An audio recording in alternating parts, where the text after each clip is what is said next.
everyone, thank you for checking out my Microteach. I decided to research the Riot Grrrl movement, a subset of third wave feminism, because it reminded me of the Zoot Suiters that we discussed previously in this course. The Riot Grrrl movement began in the early 1990s as an underground feminist punk rock movement. The movement was created in order to give women a voice within the male-dominated punk rock community and within society as a whole. The role of women in punk was previously limited to groupies and girlfriends. The punk rock scene, which is infamously aggressive and gritty, was not welcoming to women. In mosh pits, many women were sexually or physically assaulted. Male groping was a common occurrence. Many women even reported being raped at shows. The Riot Grrrl movement provided women with a safe venue for creative self-expression. Riot Grrrl band leaders discouraged mosh pits at their show in order to allow females to get closer to the stage. Many girl bands even actively invited audience members to discuss personal experiences with sensitive issues such as sexual abuse. Although it began as a music scene, it quickly grew into a rich subculture that reached women nationwide. The Riot Grrrl movement included its own fashion, art, culture, values, attitudes, and beliefs. This feminist movement focused less on laws and the political process and more on individual identity. Reflecting their desire for female empowerment, DIY and grassroots organizing was a huge part of Riot Grrrl culture. Riot Grrrl chapters developed across the US and Canada. Riot Grrrls created their own philosophies and guidelines, which many called the Riot Grrrl Manifesto. Members proudly displayed their beliefs on posters, zines, and even DIY t-shirts. Zines were often cut and paste collages that were Xeroxed and distributed.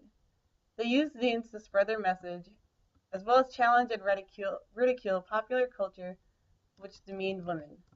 Riot Grrrls used profane and often offensive language within zines and on stage to combat the notion of feminine sweetness. They often used derogatory terms for women in order to reclaim these words as their own.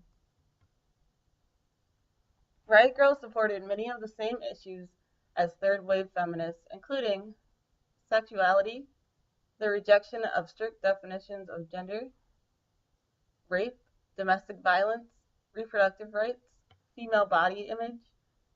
In addition, they were strong activists for the equal rights of lesbians, gays, bisexuals, and transgenders.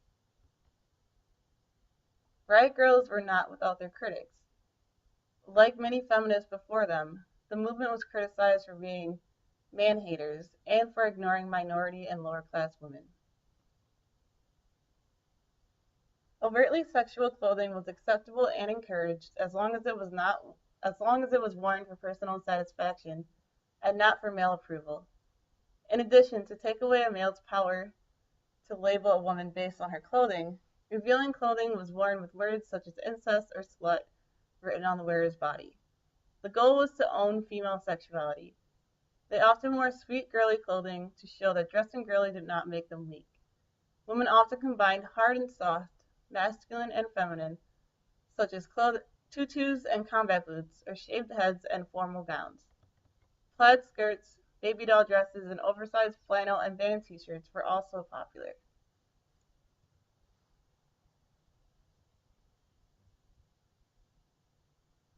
Eye makeup was normally minimal, with bright red or even purple lipstick being worn.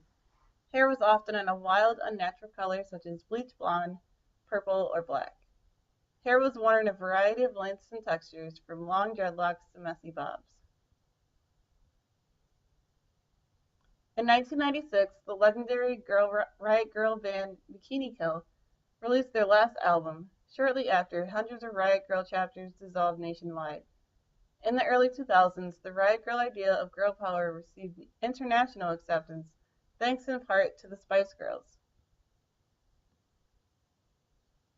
Today, women have a greater presence in the music industry, although they are often judged more for their sex appeal instead of their talent. Recently, feminism seems to be under attack by other women in social media. So how did women go from chanting girl power to the Tumblr phenomenon Women Against Feminism? That's a topic for another Microteach. Thank you for listening. Goodbye.